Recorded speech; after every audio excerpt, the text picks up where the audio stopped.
told that it could be Eric Gray. You could be looking at Eric Gray as a fantasy sleeper because he could eat up all the red zone touchdowns. From a running back standpoint. Bellinger, yeah, you could.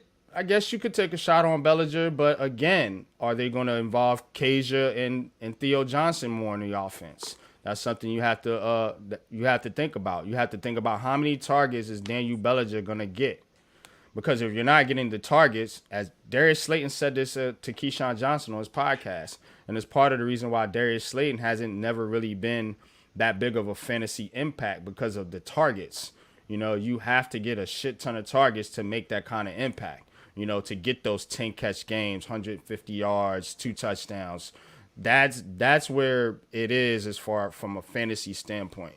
Like I said, I'm just speaking on that because this is the topic here. Raphael says, what's up, Wells? Theo is my sleeper. Theo could be a sleeper. We just have to see how they feature him in the offense. But, he was out there today, so it's a good sign. Yeah, the only one gonna be sleeping is us. I hope not, man. I hope that is not the case. Daniel Berry Sports, appreciate you tapping in. Appreciate you joining in on the show. Seti says if the Giants offense can move the chains, the Giants defense could be up there for fantasy. Yeah, the Giants defense is potentially draftable. It's just you're gonna be taking a little bit of a risk there. Because again, we don't know if the secondary could be an issue for the Giants if the pass rush isn't cooking on a particular game. But the pass rush is. I think the Giants are going to get a bunch of sacks this year, so that does have value in fantasy as well as interceptions. I think there's going to be a ton of opportunity for some interceptions, getting some pressure on some quarterbacks. So I would. The Giants defense is probably one of those defense you can stream, meaning that it's probably going to be available on the free agent list on most weeks, and you would just be playing the matchup on a particular week. For instance, if the Giants are going against a rookie quarterback, maybe like a Jaden Daniels or somebody like that, maybe you want to stream the defense that day because you may be looking for a lot of sacks and a lot of mistakes from a rookie standpoint, from a rookie quarterback standpoint. So maybe you want to take a chance on it. But if they're playing, I don't know, Lamar Jackson or Joe Burrow and those monster receivers, maybe not a good week for the Giants defense. So you just got to play the matchups. You know what I'm saying? Not saying they're going to win or lose the game, but as far as, it could be a shootout type game, where the defense isn't going to have that type of value in that matchup. But got my bro Alex on the stream. Appreciate you, man. I was tapping in. I was sharing some of your clips, some of your training camp clips. So tell me what you're seeing out there today from the New York Giants in today's action. Yeah, so I'll leave out the Daniel Jones stuff for. I just want to have a few takeaways. John Michael Schmitz did not practice today in the team drills, so that's concerning. He has a shoulder injury. Jimmy Morrissey and Austin Schloedman took center snaps, as did John Runyon Jr. And they moved Jake Kubis and Jalen Mayfield over to right guard. So that's worth noting. They cut Nathan Rourke, the fourth quarterback on the roster. They brought in a corner by the name of Breon Borders, who was actually at practice today. He just did some special teams and minor defensive work. Tyler Newbin was out with a calf injury, but he's working his way back. Brian Dable won't commit to Evan Neal for week 1. So, whether it's too far out or that just, it's concerning amount for the injury. Bye-bye. What do you say? Bye-bye, Evan. Get him out of here. Rookie safety, Alex Johnson took UDFA rookie safety corner, I should say. Alex Johnson took safety reps. As far as the alignments for the O-line, I always keep track of this stuff because I think it's always worth noting, though people say it's not. So the second O-line consisted of Azudu at left tackle, Kubis at left guard, Morrissey at center, Mayfield at right guard, and Yannick Justi at center. And then the third O-line consisted of Joshua Miles, Marcus McKeithen, Austin Schlodman, Marcellus Johnson, and Matt Nelson, who's going to be playing swing. Isaiah Simmons was at linebacker 2 today, and he rotated in with Micah McFadden. Andrew Phillips was actually the starting slot corner. So there's that. As far as takeaways go, I think the guy who mostly impressed me today was Theo Johnson. Now, we could talk about Neighbors, we could talk about Hyatt and all this other different stuff. His first pass, Drew Lock's first pass of practice, he threw to Theo Johnson right down the seam, and it was a short pass, but it was like fluid. It was fluid, and Johnson, you could just see the muscular strength, but also the speed that he has. And then it may be on Twitter. I may have gotten it. I don't know. If I didn't get it, I'm pissed. There was a throw right down the seam towards the end of practice because they were doing red zone drill. Well, it wasn't red zone drills, but it was hurry up offense drills, 2-minute drill. And he threw it right down the seam lock to Theo Johnson for a touchdown, beating Darius Masau, another rookie. So obviously, yeah, it's his first day back. I like what I saw, and I would love to see him with the first team. Moving along, I think Cordell Flott has taken advantage pretty much of some of the poor throws by Daniel Jones because he's been, getting his hands on the ball and whatnot. Other than that, talking about Daniel Jones, if I'm going to be completely objective, the first few throws, I don't know how you guys feel. Sometimes I'd rather overthrow a receiver than underthrow a receiver. He was underthrowing guys a lot to begin practice. I got him on video as maybe NYG has. Yeah, we showed some of the clips. Showed it and stuff like that. Appreciate that. But underthrow to Neighbors twice. There was a couple other underthrows that again I have on video. So there's can't keep track of all of them, but it was bad, and I was just like, what are we doing here? And me was with Bobby Skinner talking Giants and a couple other guys around me were like trying to, is it a confidence thing? Is this guy, not trying to, go off of much of his plant leg? Is there like some, we're trying to figure it out. He did turn around and actually have a nice end of practice. He had a great slot fade throw to Malik Neighbors. He had a great throw to Jalen Hyatt along the left side. So I like that. Again, I mean, there was also a very questionable decision as far as there was a screen play to Wan'Dale Robinson, and Andrew Phillips almost picked it off and could have returned it to the house. Yeah, I seen that one too. It was kind of batted down. So Jones improved. That's, I like that, but I would also like a very much more fluid start to practice rather than, 2-3 great throws at the end and you miss all these guys in the beginning. But hey, listen, it's training camp. We'll see more when we get to the preseason and all of that. Yeah, man.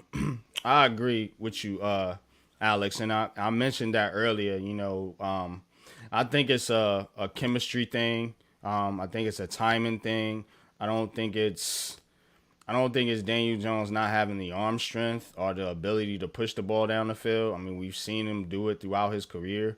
It has been in spurts. But again, as Lou mentioned earlier, Daniel Jones is one of the best deep ball passes as far as accuracy-wise at the start of his career. And of course, some of that stuff got skewed or whatever you want to call it with the whole Judge Garrett era, and now they're trying to bring it back out. And I think it's a little bit of a process because, he's working with these new receivers and again, coming back from the injury, we don't know what everybody's saying. He's healthy, he looks healthy. But again, everything with Daniel Jones to me has always been mental. It's the mental part of the game. I think where he struggles at sometimes, and I think Malik Neighbors is going to help that. I think as they start to keep getting this chemistry, Malik Neighbors is going to help that because it's going to allow Daniel Jones to not think as much and just throw the fucking football and let the guy go get it. let Hyatt go get it. Let some of these guys go get it.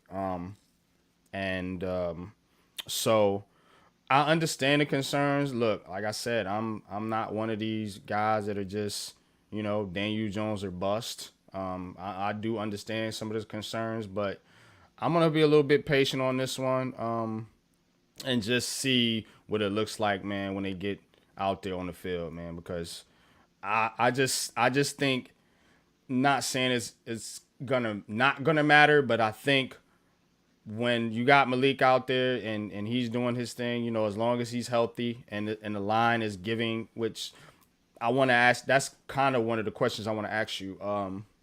What did I know you said the third team O-line struggle, but what have you seen so far from particularly the new additions and John Runyon Jr. and Illuminor on that offensive line? I think they had a tough day, not yesterday, or not yesterday, but the day before on Friday. A little bit of a tough day, not too much though, because there were a couple of different throws where would it be a sack, would it not be a sack? The problem with this regime is that they don't call sacks; they just let the play out. So you can't really measure it. Um, but like today, it wasn't really that bad. As I said, 13 O line, a little shaky. It's going to be interesting to see how these guys really mash up together because you don't know how long JMS is going to be out with the shoulder. So they're literally putting in three different centers in there: Jimmy Morrissey, John Runyon Jr., and Austin Schloderman. So I don't think there was any problems in terms of protection today for the first team line. I've been more focused primarily during camp on like the wide receivers, the corners, and the quarterbacks. But I can tell, like, sometimes you could judge a play, oh, this would be, a sack, or, this would not count. Like, I only saw that maybe a few times, again, for the third team, where a couple of guys were getting pressure. But, other than that, I can't say that the O line was really bad. I will say, though, and I know I'm getting a question from Raf in the chat and like to answer that, and then I'll step out for a few minutes because I got to tend to something, and then I'll come back. Okay. Tyrone Tracy is a real deal. He's a dude. I think other than maybe the first day of camp, and he gets limited reps because, you need to share it with Gray and Corbin and Sailors and all these other different guys. I like the way his speed stands out to almost everybody. And the way his cut, his vision. Obviously, he's still learning the running back position, but I'm really excited. Right? He was a receiver that converted. Yeah, he was a receiver that converted to running back. So that was pretty much the opposite of Wandale. But by the way, thank you, Jay Ferries, for the compliment. Raf says, has the special teams chemistry with coach strategy? Is it really worth to see how they improve? I know they've been doing a couple of different drills that contrast from what Thomas McGahee did in the past. But it's really tough to see because you're not running at. They're obviously practicing new drills, as I've seen for the what do you call it, for the new kickoff rule. But they haven't been too aggressive. And as far as the returners go, because I know everybody asks about who's going to be the punt returner. It's mainly been Isaiah McKenzie, Gunnar Olszewski, Ayir Sante, mixture of Tyrone Tracy, and then at worst scenario they put in Darius Slayton and Wandale Robinson. So. You're gonna love my thumbnail, NYG. Oh, what you got? On the video we're doing right now. You shared it. Yeah. Oh, okay. But I had to make a special thumbnail just for you. All right. I'm gonna check it out. I'm gonna step out real quickly because I gotta attend to something. But I'm gonna be back as fast as I can because I know y'all probably got questions and all these other different things. Yeah, no doubt, man. I appreciate you. But yeah, man. But again, man, I want to know what this offensive line is gonna look like, man. I want this offensive line to not be the problem this year. I want this offensive line to be what we need in order to make this offense run. I mean, because we can't have the greatest show on turf, Big Blue Edition, Lou, if, you got guys getting in the backfield, wrecking havoc on your quarterback and your offense. and your running back. But this O line about to be different this year, man. I just got a feeling. I don't know why. It's just Yeah. I said it the other day. It feels almost like the same year when they asked Eli, was he elite? Uh-huh. Then he Mm-hmm. was like, yeah, I'm elite. And everybody went all crazy that he said that. Mm-hmm. I'm Oh, like, that's yeah. dope, Lou. I see it now. I can see it. See Giants Convo. That's what's up. That's You, you yeah. see where the logo is? The big blue crew logo. Yup. Yup. That's blocking a very unwanted person in the picture.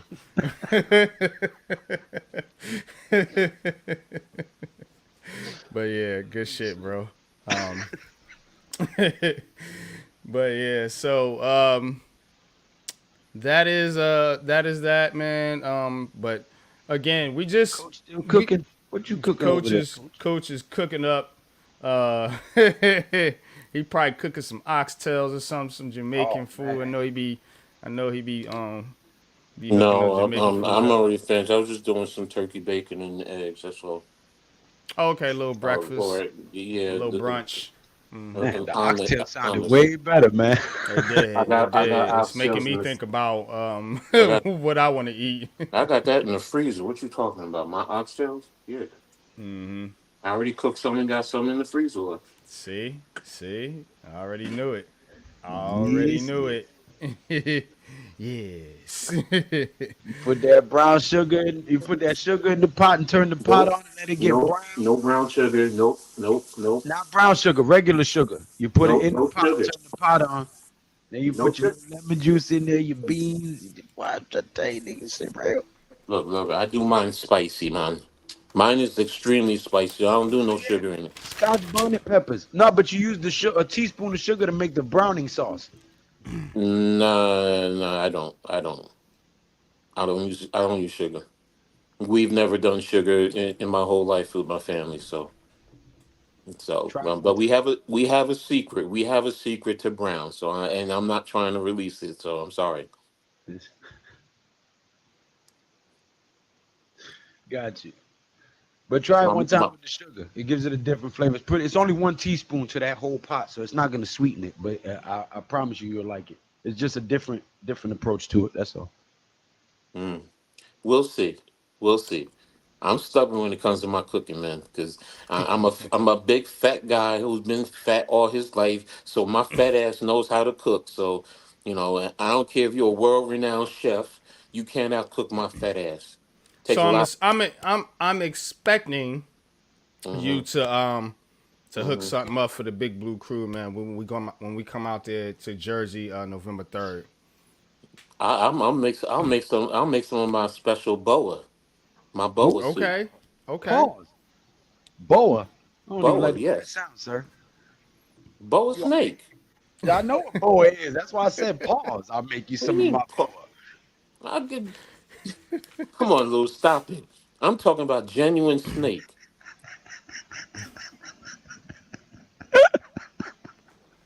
I man. can't with y'all, bro. I can't do this with y'all. Hey, coach, Oh my coach, man, god. stop it. Nah, seriously, since I might do a big couple trays of lasagna because I also love cooking lasagna. Hmm. So I So, didn't get to tap in yesterday. I started my live stream mad late because my family unexpectedly came from New York. So we had like a impromptu small family reunion. So yesterday we ate like a mug. Well, I'm still full. I ain't even eat this morning. I went and got some food for the boys, but I'm still full from yesterday, bro.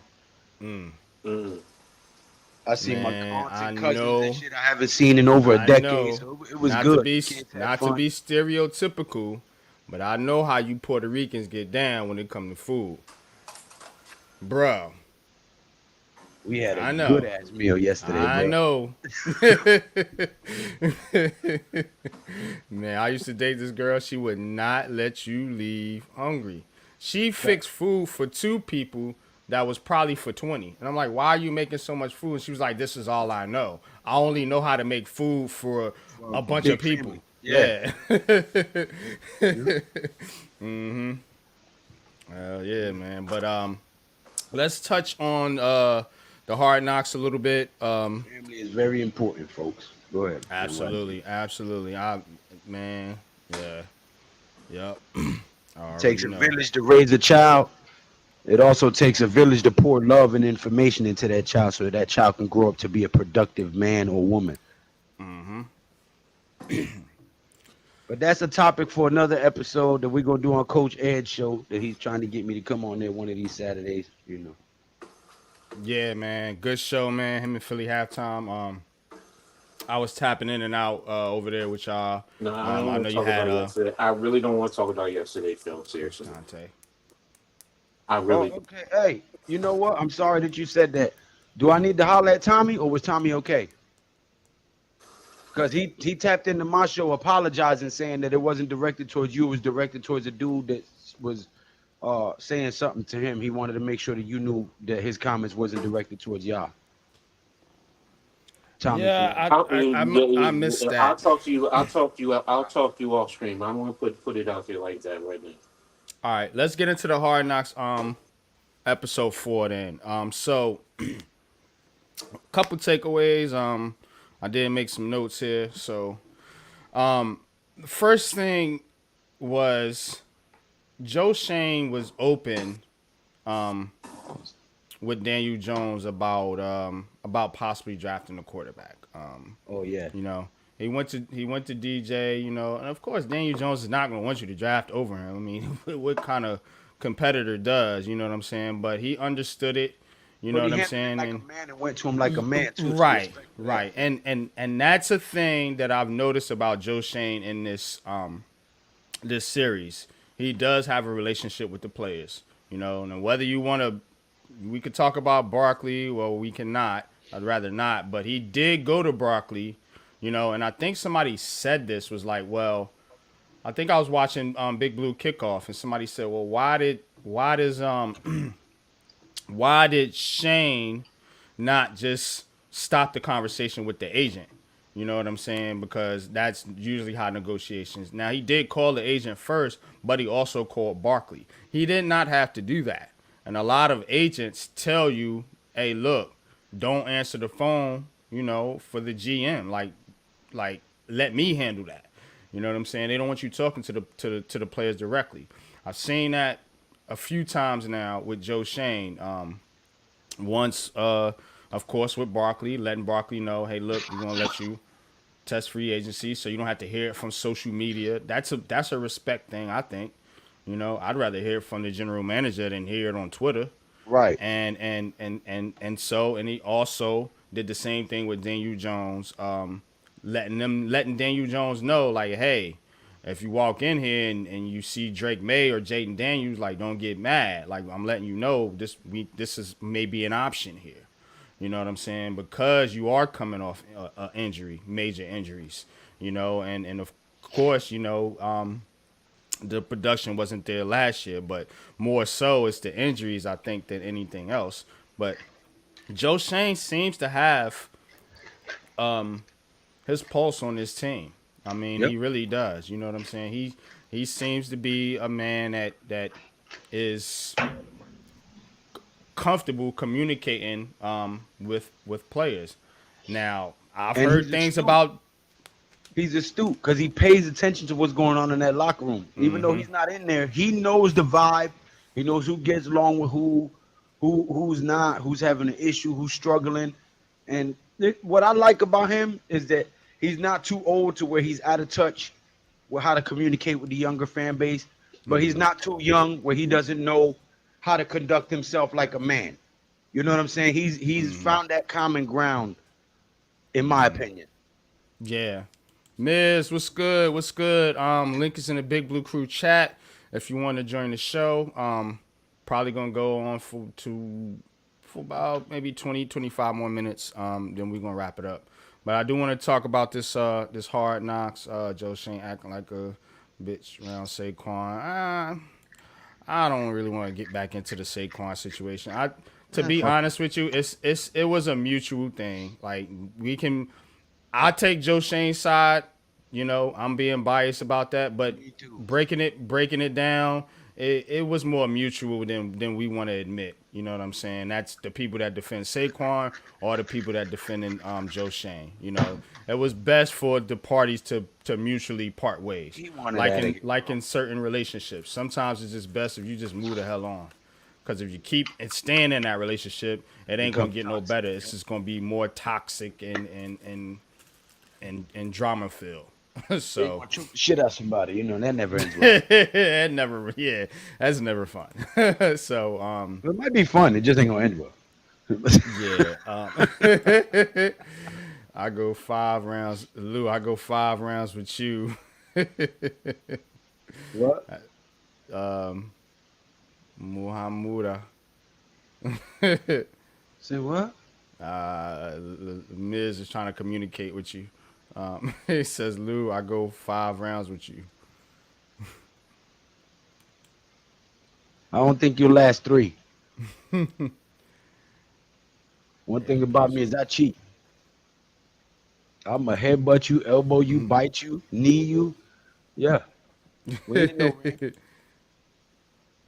You don't box, you street fight, man. What the fuck are you talking I about? used to box, but now I Nah, street fight. that's Yeah, street fight, man. Yeah. And that's the kind of. best type of fight there is, man. It's a smart offer, Jay, It's called because judo. again, It's called judo. You don't know if I got a knife. You don't know if I got a gun.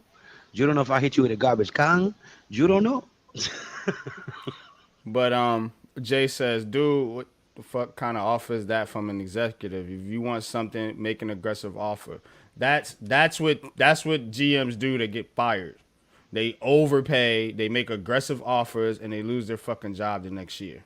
I'd rather my GM to be savvy and conservative and not give up the farm for an unknown player.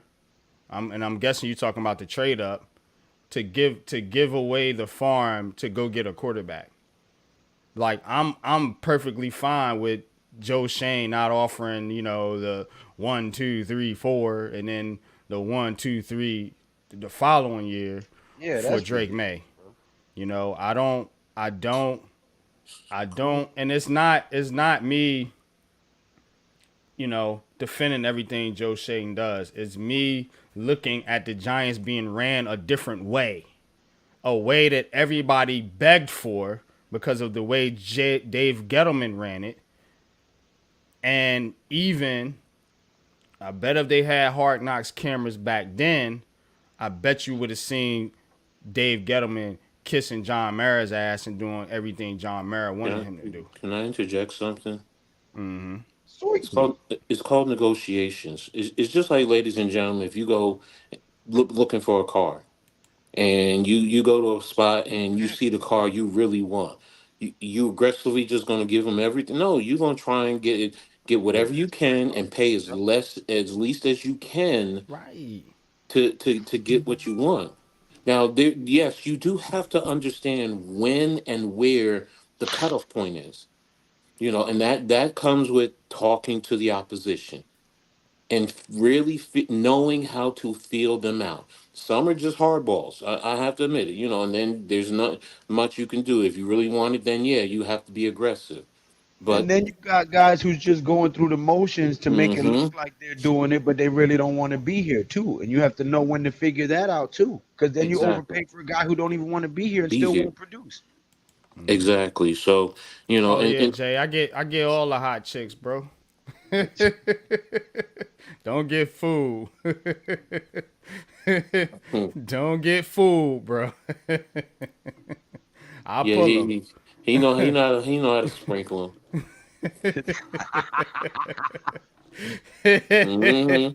Mm-hmm. Yeah, don't get fooled. You know what I'm saying? I just cause I keep a low profile. Yeah, we're not the incel group on YouTube. We're not involuntary celibate. We gets it in. Yeah, leave your You shorty see my around if you baby all want. straight with Yeah. me. But anyway, man. But yeah, No says Jones got to stop underthrowing the explosive plays again. I think it's chemistry issue. I don't think it's arm strength. I think it's timing and chemistry. Once they get the timing down to where he knows, okay, now I just need to let it fly because I know my receiver's gonna break open at this particular moment. Right now, you still trying to get Malik's timing down, Hyatt's timing down. You know what I'm saying? You don't see him do these overthrows with Slayton and some of the receivers he's been working with for a long time. You only seeing it with Hyatt and Neighbors. You know what I'm saying? Don't forget he didn't have OTAs and minicamp. You know Facts. that's where a lot of that starts to work out too. You know, when you're on air and you're just trying to get the timing down. Now he's there, and this is his first week. I mean, you know, I get it. I understand fans' frustration and being gun shy, but you know what? I want him to work these kinks out. I expect this now. I really do. I expect it now. And then do I see progression? That's the biggest thing. Is there progression, or is there's a continuous thing? Then if there's a continuous thing, then you know it's like, well, what's going on, man? What's really going on? To be fair, but he has the talent. Go ahead, YG. You got it. Yeah, no, he does have the talent, man. And again, man, now, the thing is, I thought it was cool to see the draft process. I thought it was cool to see the pro days, the 30 visits, seeing them interact with some of the prospects, getting to know them.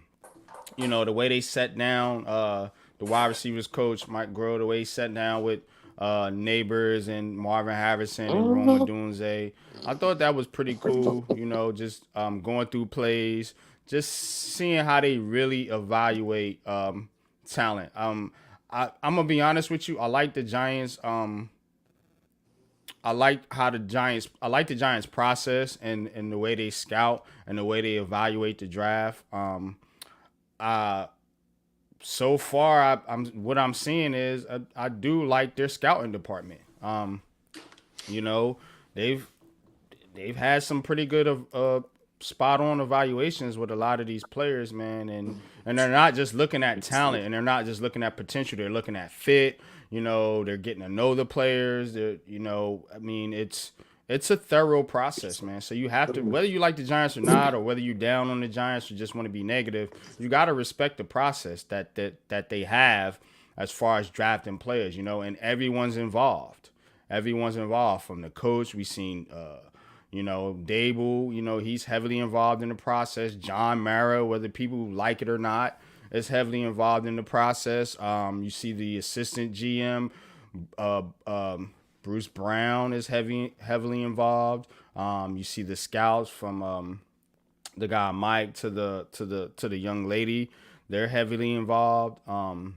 The assistant coaches, you seen them go to Bowen, you seen them go to Kafka, you know, and ask them their opinions. So they're heavily involved. So I like the draft process overall, and it's just cool to see that play out, you know, from the New York Giants. Now, the other thing is, and this is gonna piss Miz off, but I think they might have had Jaden Daniels ranked over Drake May.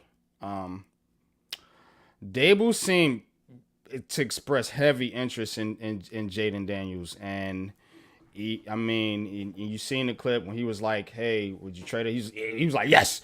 Like he was on point with that. No, it was edited, but you know what I'm saying. You could hear his enthusiasm in his voice when talking about Jaden Daniels. You know, they spend a lot of time with Jaden, a lot of time talking to him, scouting to him, and I'm sure Drake made it was the same as well. But to me, I think if they had their pick, and I hate to toot my own horn, but throughout the whole draft process last year, I was the only one in this group saying that I had Jaden Daniels as my number one quarterback.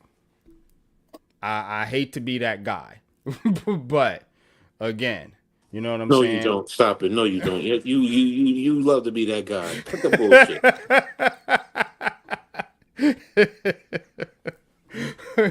But again, man, it did look like he was QB1, and they were cool with Drake May, but they really wanted Jaden Daniels. What's y'all's thoughts on that? I know he's a commander now, man. But Alex, I know you put your hand up there for a minute. What's your thoughts on what I just said about Well, Jaden I felt Daniels? the same exact. I didn't know what it was. I mean, I figured they wanted a quarterback. I figured it was May, and then I watched Hard Knocks, and then some things obviously can be taken out of context. But from what I saw, I kind of felt the same way NYG did when it comes to Dables. Like, he called him his guy. He said, "Do you want to be here? Would you trade up for him?" Yes. So that made me think that Dable wanted Jaden Daniels, had the Giants at number 3. But as far as Joe Shane, it's kind of interesting because when you see the scene when his 6-year-old's in the room, he writes 4 names down on a piece of paper. I think Marvin Harrison, Malik Neighbors, Drake May, and there was another one on that list. It was not Jaden Daniels. So if they had a quarterback choice, I don't know that it was. I mean, I don't know that Shane would have picked Daniels, but no, I'm picking up on NYG's thinking. Miss, No. what's good? Here you are. What's good with you, man? Good. Fucking, Yeah, man. I'm frying out here. I'm frying. I could tell. Man, but talk to me, man. I just made a statement. I'm sure you're gonna disagree, but let me know what you think, man. I think Jaden Daniels was QB1, man. Just going off what I heard in Hard Knocks.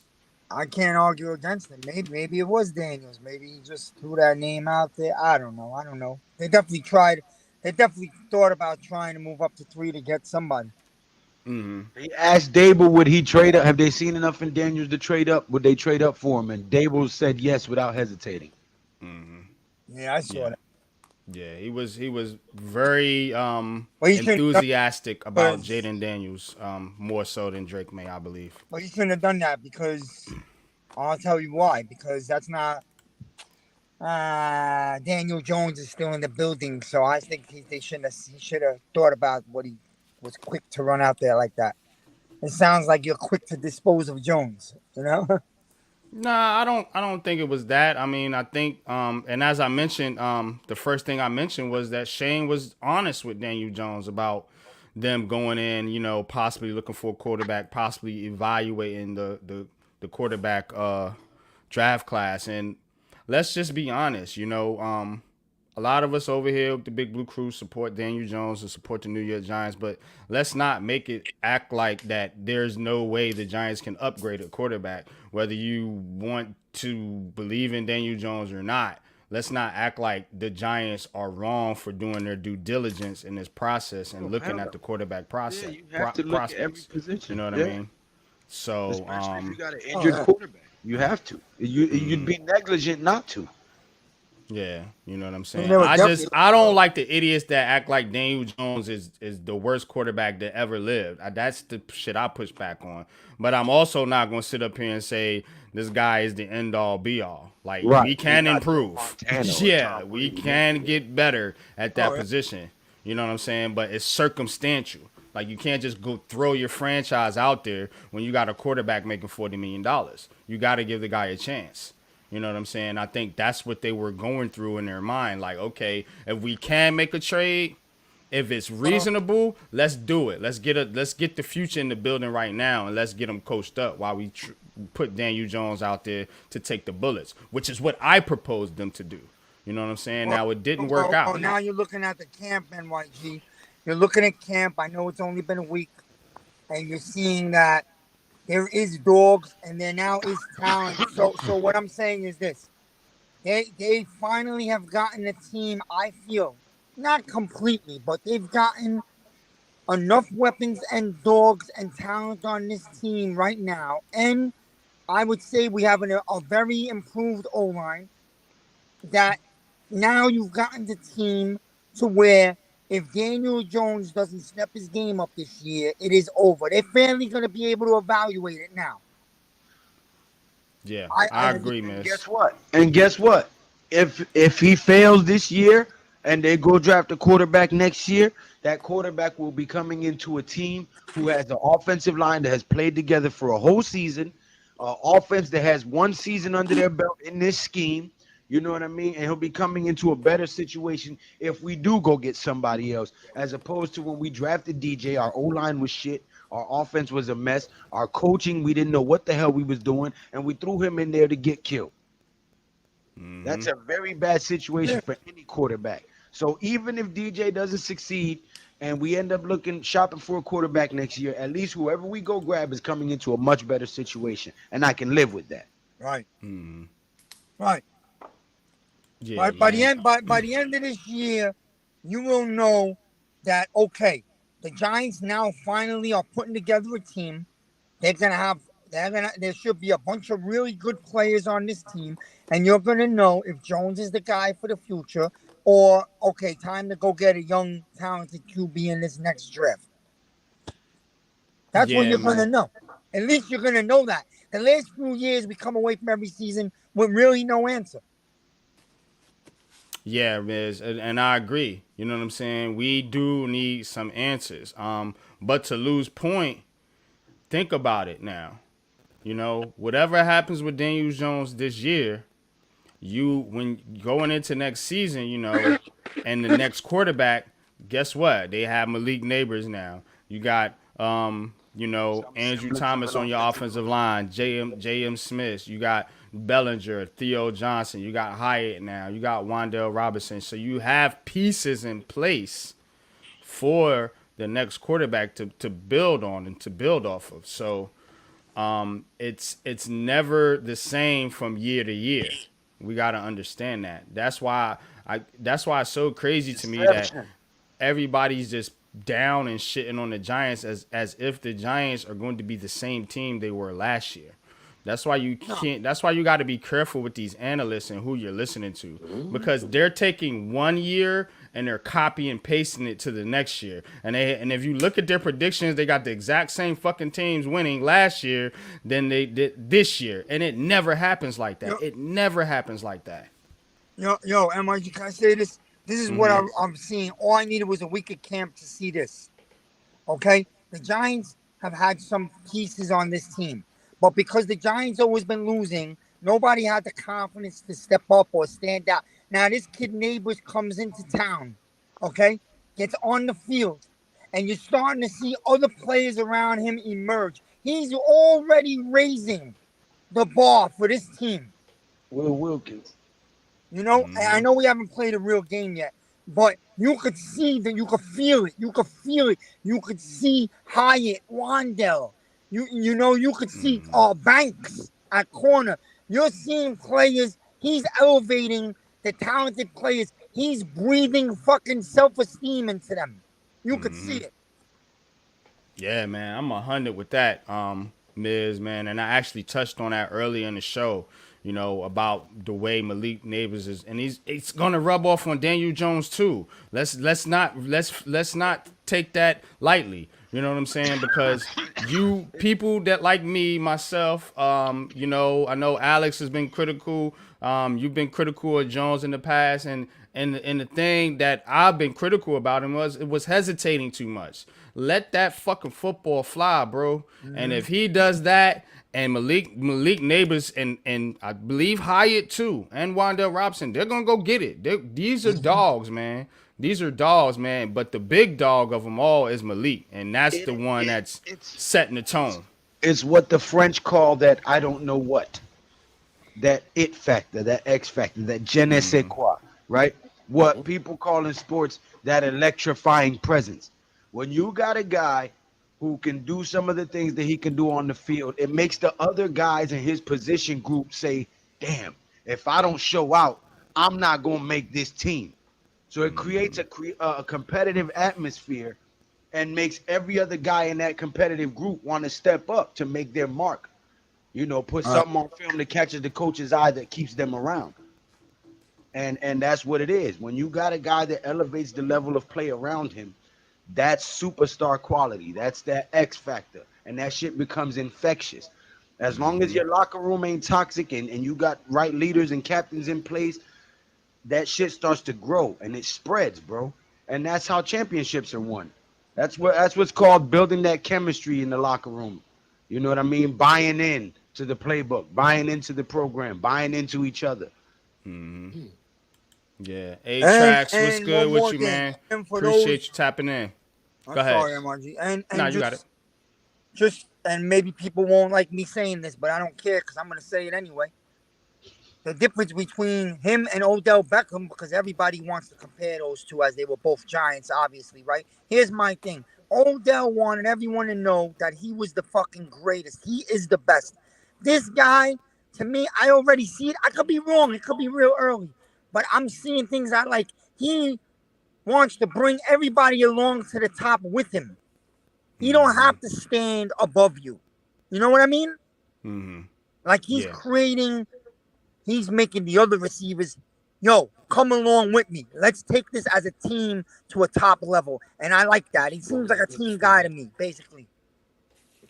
Yeah. Malik, the thing about Malik Neighbors is everybody says dog and they confuse it with diva. You know, and the more I guess diva-ish receivers are more vocal as far as being in the media and being on the TV and the television shows and different things like that. Malik, his dog mentality, I believe, just comes on the field. I think off the field, that dude is laid back and he's just a chill dude. I think on the field, he gets if you watch that, I've always been a fan of the receiver position in football, and if you watch that show Receiver, Justin Jefferson said the same thing. He was like off the field, I'm just basically he's a kid. He eats candy and plays video games and shit like that. But on the field, that dude's a man amongst boys. Like you know what I'm saying? Yeah. He's a different type of dude. And he was like, the it's alpha. almost like my alter ego. It was like I just turn that shit on when I go on the field. I become a different dude. And I think that's Malik Neighbors. I think Malik Neighbors has that same mentality. OBJ was more flash as far as he got it done on the field, don't get me wrong, but he wanted the media attention and to be in the highlights and spotlights. And Malik Neighbors, I don't think he wants that shit. He just wants to be great, a football player on the field, and that shit is what we need here. Well, Spot Alex been to the camp, so ask him. He's been there. He was there today, right, Alex? I've been there all 4 days. Wow. So tell me, man, if I'm wrong. I'm seeing different things in Jones. Tell me, I don't know. You're there. Tell me if I'm wrong. I'm seeing body language. I'm seeing more confidence, and I love his footwork. I see different footwork than I've ever seen in the past. So the first few throws, the first half of practice, I'd say about a good 75-ish%. Were not great throws. I mean, as I always reference the videos on Twitter because those were the misses. To Neighbors, to Hyatt, that stuff. And I told my G this. I was next to Bobby and a few other Giants Twitter people. Some of them actually in that big NYG knows what I'm talking about. That big chat. There's like 60 people. Yeah, New York Giants, Average Beast was there. His name is like Mr. Chris or whatever, but there's a couple other guys. We were trying to talk. We were like, what's going on? Is it like a lack of chemistry? Is it a lack of like him wanting to drive off that plant foot or whatever? So he did get better. Like he legitimately got better at the end of practice with the deep throw to Hyatt, the deep throw to Neighbors. And I would just like to see him a little bit more consistent in practice. But I like the emphasis of pushing the ball downfield because it kind of shows where they want to gradually go as an offense. So, I mean, we'll see what happens tomorrow. That's the next day of camp, which I will definitely be there. So, we'll see what happens. But I think he needs to be a little bit more consistent. But you definitely get an idea that they're going to be taking deep shots this year in every game.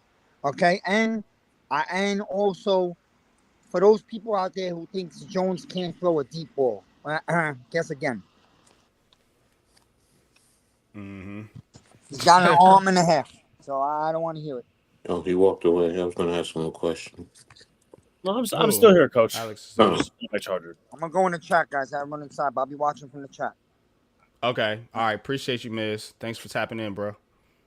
All right, Alex, with the basically being DJ trying to be a little bit more consistent, has there been progression from the first day till today?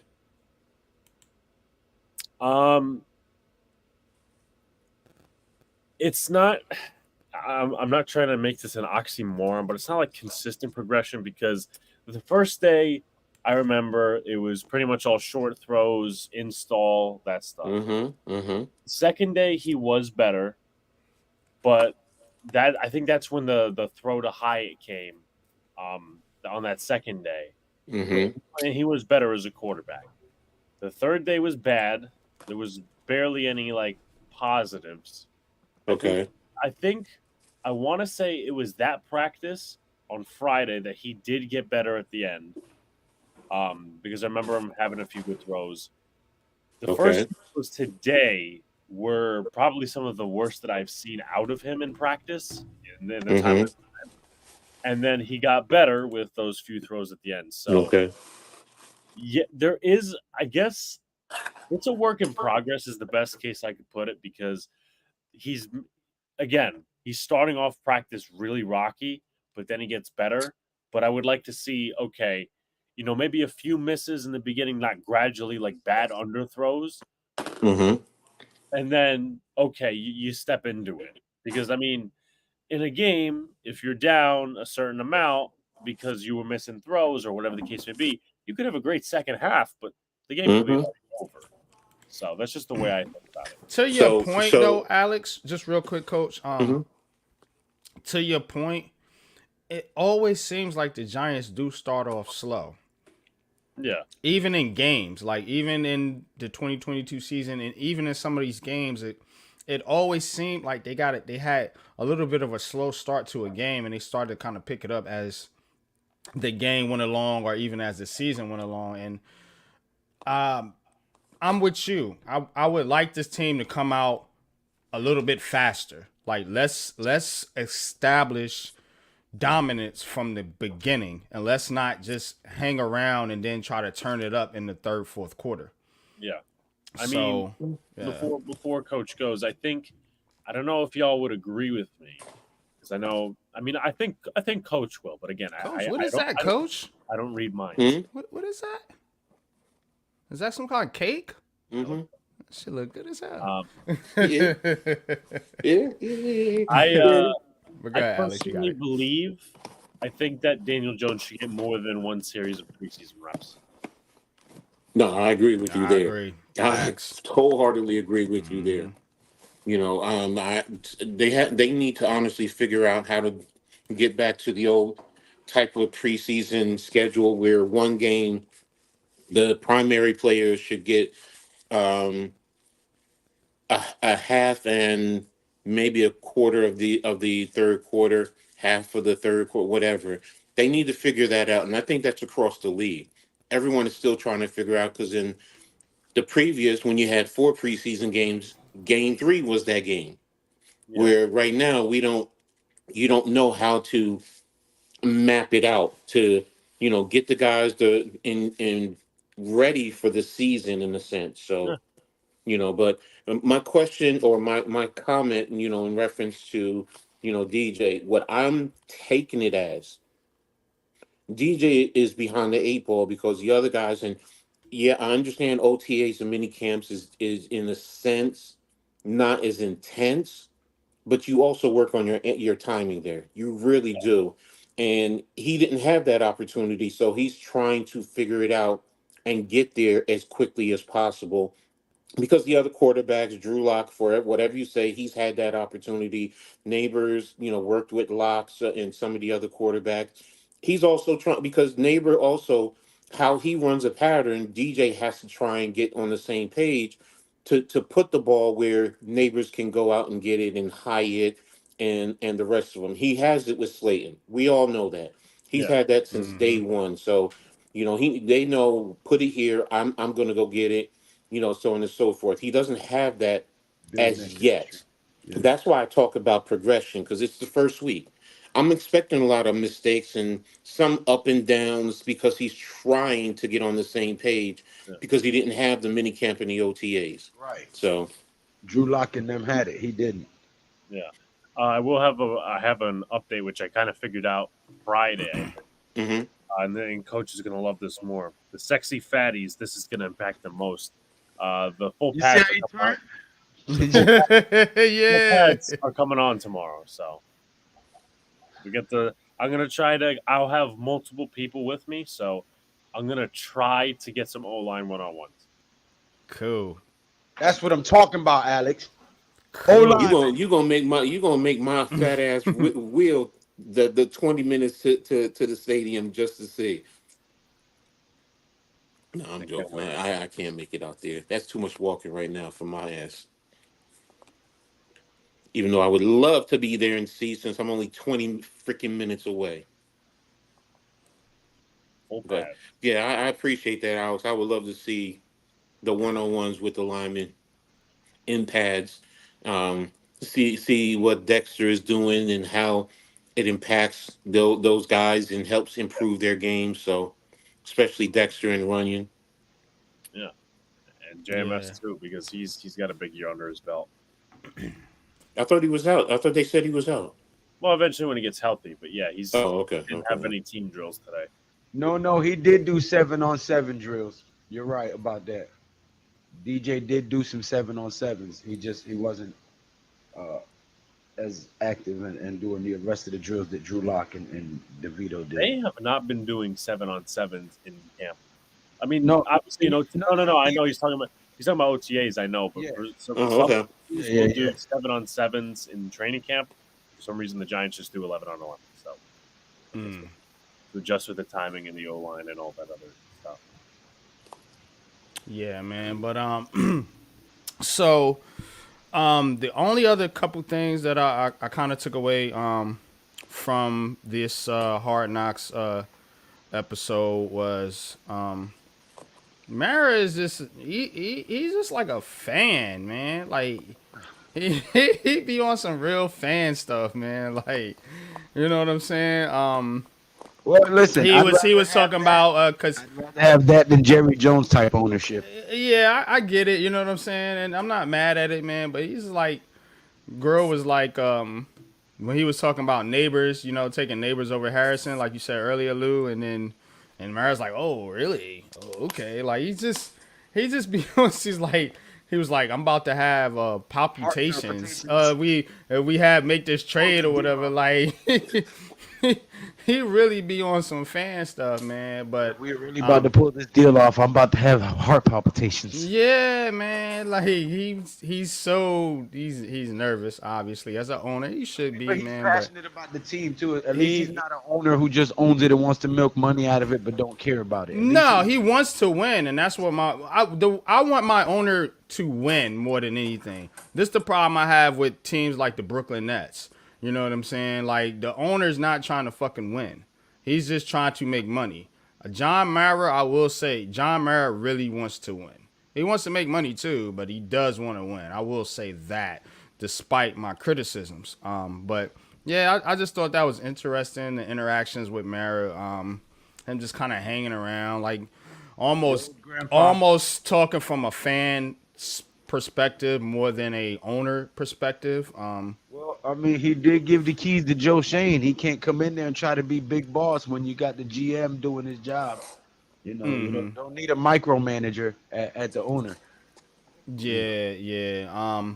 And then another interesting thing. It was one of the guys that was talking. He was like, I think they did a group picture with the scouts or whatever, and he was like, yeah, some future GMs in that room.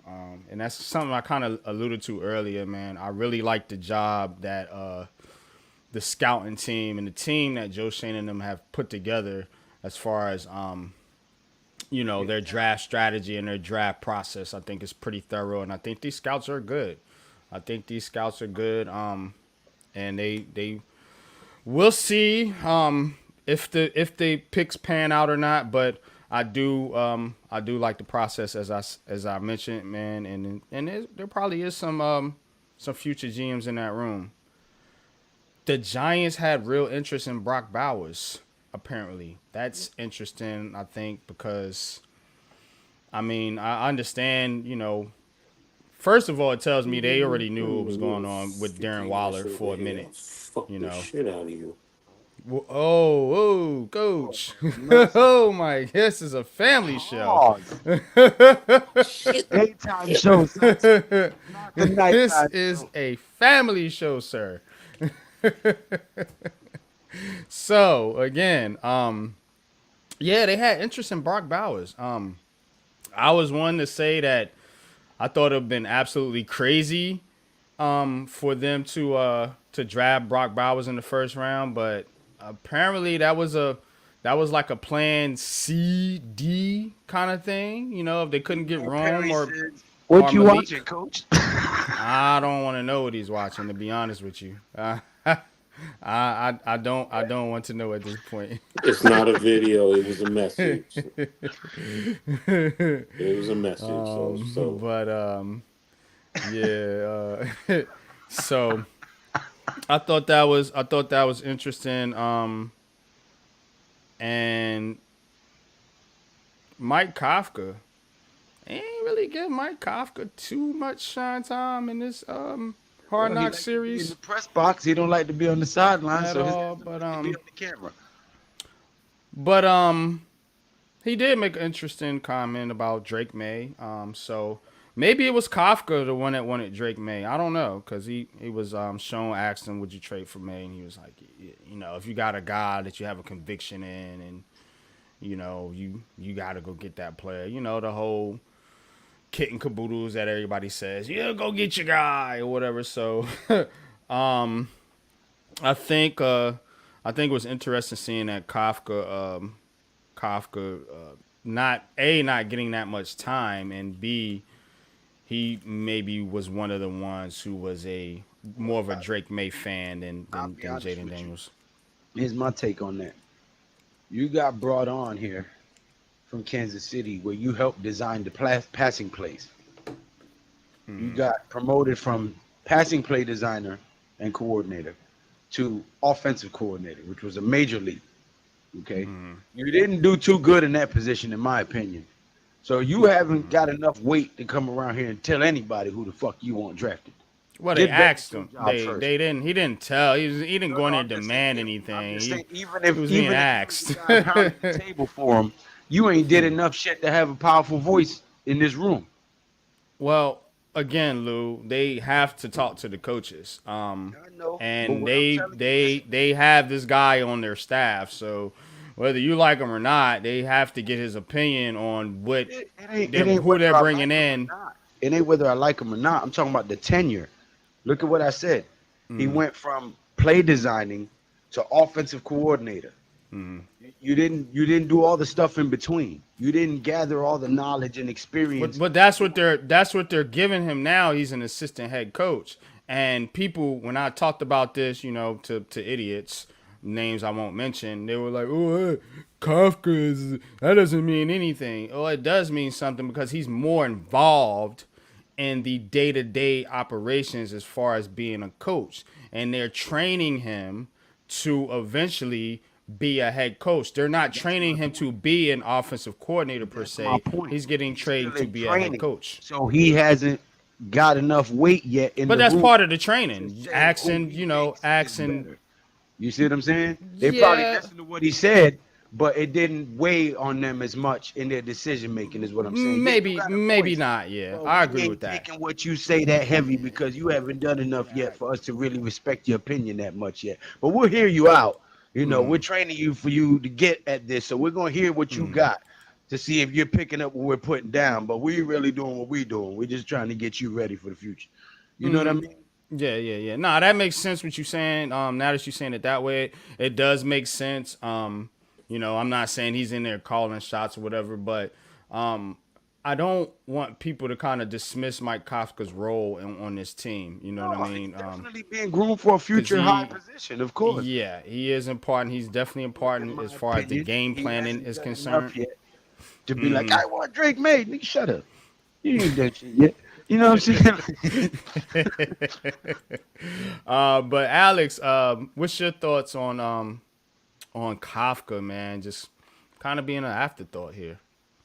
Yeah, I mean, I'm probably gonna make this my final comment because I have a couple of things to do. But Yeah, we're gonna wrap the show up here in just a second. as far as Kafka goes, yeah, I was surprised that he was not even like he was maybe in one episode when you put all the footage together. Yeah, that was really puzzling, and I don't get why, but maybe I don't know. They have their own techniques and reasons for it. I definitely do think that they're trying to train him to become a head coach. Obviously, there's a few people that want to see him as a play caller. I don't really care who calls plays this season, to be completely honest, because I just want it to be successful, and it's a win. It's a win-loss situation. It could also be a win-win situation because if Dable's the play caller and the play calling's good, then who really gives a shit what Mike Kafka does? He could be, True. he could be, making the burgers inside the building. I mean, again, like as long as the play calling is good, I think that's what most Giants fans care about. But I think the upgrade to assistant head coach definitely gets him some training and I think gets him closer to Brian Dable, for being completely honest. But, Yeah. Yeah, um, nah, I agree, man. I agree. I think that that Mike Kafka is important to this team, but I think Mike Kafka is on the short term. yeah, I think I see eventually maybe a Shea Tierney moving up, possibly if he dips out this year. If these guys are even still here. I mean that a lot of people are questioning that. But I think I think Kafka is it seems kind of like he's the kind of forgotten guy, especially if Dable's going to take over and call plays. A lot of people were saying like, what is his role? Why is he here? He's kind of irrelevant, and I don't necessarily agree with that. I think I think his personality doesn't really do him any favors. Because he just seems like a guy that's just kind of going along with the get along, say so use to speak. melatonin. Very like, Yeah, he's just like, okay, like, yes, boss. Like, you know what I'm saying? Like, where's your personality, dude? You know what I'm saying? So, but, and that might be killing him in these interviews. You know what I'm saying? So, why he hasn't got the head coaching job, despite him being a bright football mind. So, yeah, but that's it, man, for the show, man. We're going to wrap it up. Not too much else to say here. Definitely go check out Alex, Big Blue in the Bronx's all his content from New York Giants training camp. Excellent stuff. Like I said, Alex is a member of the Big Blue crew. Alex is the first member I actually met of the crew. So Alex does have that going on, man, and definitely a good friend and brother to me. And I appreciate the inside information, man. You are in the building, man, and I'm gonna always call you the Big Blue Crew Insider, man. You know what I'm saying? So definitely appreciate you tapping in and giving us all those good nuggets, man. But as we leave off the show, man, tell people where they can find you and tell people what you got going on for the rest of the week. yeah. So Jay Ferries, my channel is Big Blue in the Bronx, like my phone case here. Yeah.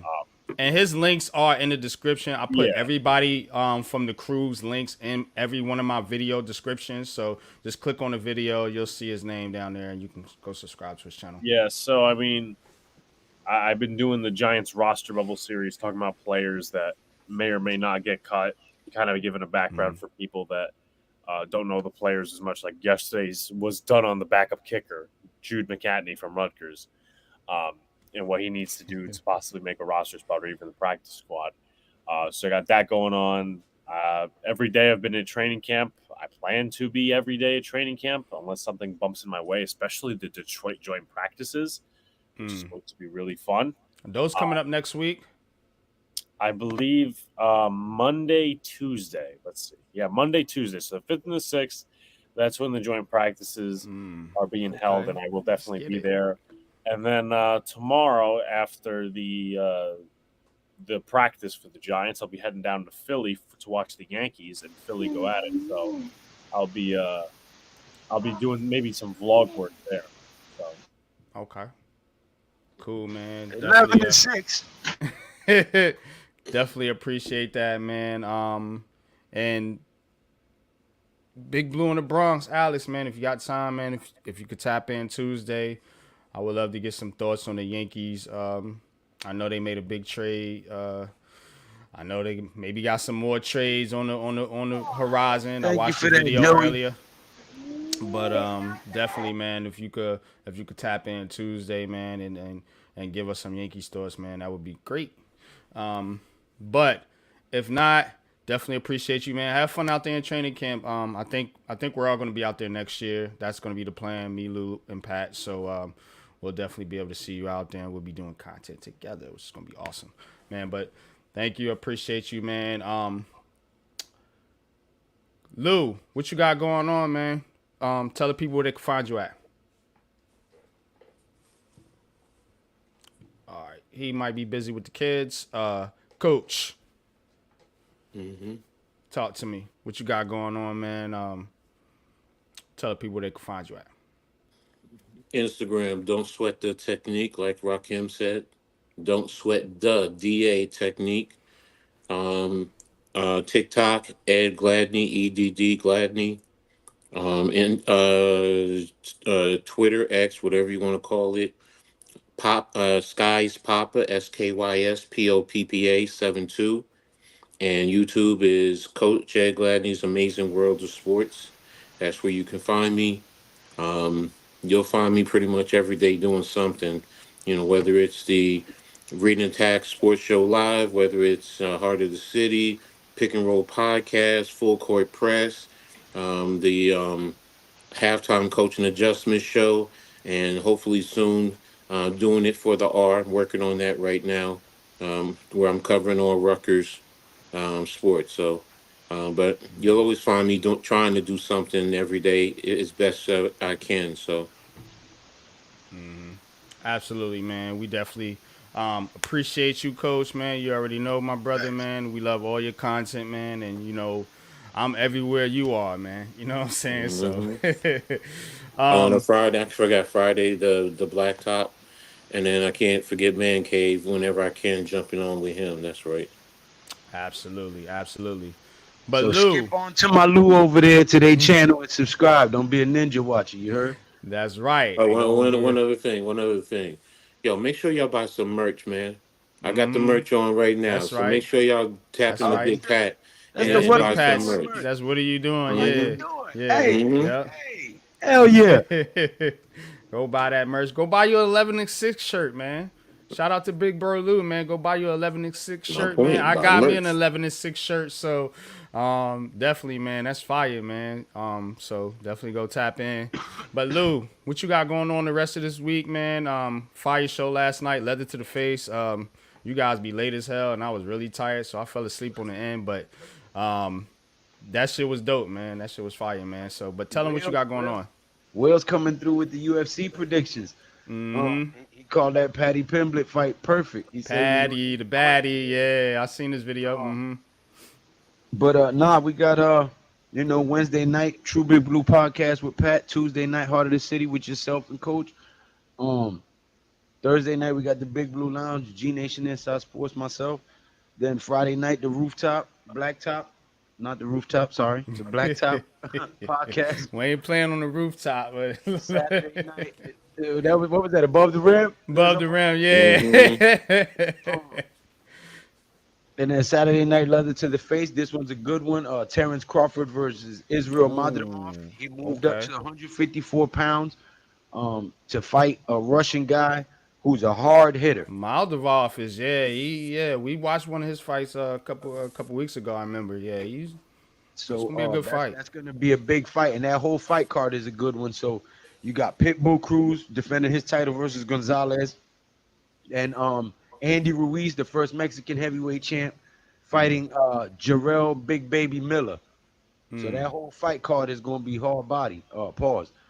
And so and then Sunday night we'll be doing Sunday night football talk with the Big Blue Crew Sports Network until football rolls around, and then we'll jump back into our routine of calling Sunday night football and all of that. But yeah, man, tap in with all of us, man. Big Pass Sports Talk, Classified 3F with Joe, Coach Ed Gladney's Amazing World of Sports, Unpopular Opinion Sports, Big Blue in the Bronx, Man Cave Sports, Mac the Giants fan, the Big Blue Corner with Rodney, Really Flawed, everybody from the Big Blue Crew Sports Network. Miz in the midday. But until next time, man, thank you for having me. I already know what it is, Joe. Yes, sir. Yeah, man. But we're gonna get out of here, man. Definitely tap in Tuesday night with myself, man, Coach, the Big Blue Crew, heart of the city. We gonna be cooking, man. You know what I'm saying? Because talking Yankees, talking Giants, Jets, training camp coming along. Of course, you have the WNBA, who I think is gonna be starting back up here soon. When do the ladies come back, Coach? The after August 15th, so you got pretty Oh, much so they another got a three good little weeks. break. Okay. Yeah, So they but got the women starting the Olympic Games But tomorrow. yeah, they So are playing Olympic games. We're definitely gonna hmm be tapped in on the Olympics. And like Coach said, college football is getting ready to get started up here hmm too. So we'll definitely have some content on that. And you can find me everywhere you find the Big Blue Crew. Like Lou mentioned, New York Giants Full Access with Big Pat, True Blue podcast with Lou, Black Top podcast with myself, Coach Man Cave, Leather to the Face Saturday nights, giving you all the fights and fight predictions as well. And of course, right here, Sundays, 11:45, Giants Conversations. I am the pregame show. During the season, I will be calling all the morning games, as well as giving you this Giants Conversation show. We will all be So tapping in. We better than Michael Strahan and Michael Irvin and Bob Brian Long. I forgot his name. Uh, yeah, I don't something Long. know. Howie Long, yeah, that's his Howie name. Long. Yeah. Howie Long, yeah. Pause. oh, Daddy Wrong Yeah, Stroke. super pause of that. We better than them, cuz. Word up. And we on YouTube. You can just put this in your earphones while you're on your morning jog, whatever it is you're doing Sunday morning. You know what I'm saying? And Absolutely. tap in, yo. Pre-game show. Absolutely. Big Blue Crew Sports Network. Unpopular opinion sports, man. Every Sunday, man. Tap in. Real shit. And check out my previews, my NFL previews. I dropped the first one yesterday on the AFC East. So again, check that out. I think I'm gonna be doing the AFC West next. So that's gonna be the Raiders, Chiefs, Chargers, and Broncos. So definitely go check that out. Again, I got a new show coming out, or a new series coming out called Words in Sports, where we do etymology of words associated with sports content. The first word I'm going to be doing is fan. And you're going to get a lot out of that because fan leads into a lot of other different words. So definitely check that out. I'm going to do my best to explain it as best as I can, but it is a little bit of a deeper topic. Some people may not understand. People don't know how to be open-minded. So this is for the open-minded people that want to learn a little bit, as well as get the information that we bring, the content that we bring. So that's what we got. We got different things. Again, still looking for some players for this fantasy league. If you are interested in fantasy football, hit me up on Twitter, or hit up my email. I know Ghost Dog and particularly Ghost Dog and Diella. I don't know if you guys are on Twitter, but tap into the link in this description of this video and just shoot me an email, and I'll give you guys the links. Just let me know who you are, so I don't send it to a troll or something. You know what I'm saying? But that's all I got, man, for this episode. Appreciate y'all tapping in. Of course, like Lou said, tap in and sub to the Big Blue Crew, man. And this is what we do. Shout out to Little Man. Shout out to Lou's son, making a guest appearance on the show. Definitely, man. We all fathers here. We all got love for our kids, man. And I love the way Lou expresses his love for his sons, man. Bringing them in front of the camera like that. That's pretty cool, man. My kids are grown. Like, my son's at work right now, so he's doing the shit I'm doing. So we too busy for that. But I definitely appreciate Lou, man, with the young ones over there, man. But that's all I got. And let me not I see y'all in the chat. Jarius, what's good? Appreciate you tapping in. Tudo. Appreciate you, man. Appreciate you, man, tapping in. As always, Will Wilkins. We got Joey. We got Jay. We got Iman, Mosley, Man Cave, No He said No. you were looking at Angel Reese. we got Dewani, Raphael, of course, man, always a supporter. A-Trax, what's good, man? Appreciate Thank you for y'all. putting all the links in the comment section too, though. Deception, absolutely, man. Tudo already a day one. You know what it is, bro. Miz, who else we had in here tonight, man? Today, I mean, yeah, man. Of course, Alex, Seti, Danuberry Sports, Wells, Jay Ferris, Leaf, yup, Iman, Ferries, Mosley, Man Cave, Koofman. Dewani, yup, Koofman, Darren. Think we got mostly everybody, man. And if I did, No. TP, no. Yup. So, Big Blue Doja. Appreciate y'all. DJ the Terminator. Appreciate you, man. So, again, appreciate all y'all for tapping in. This is the Big Blue Crew. This is Giants Conversation. And until next time, man, we up out of here. You know what it is. Deuces.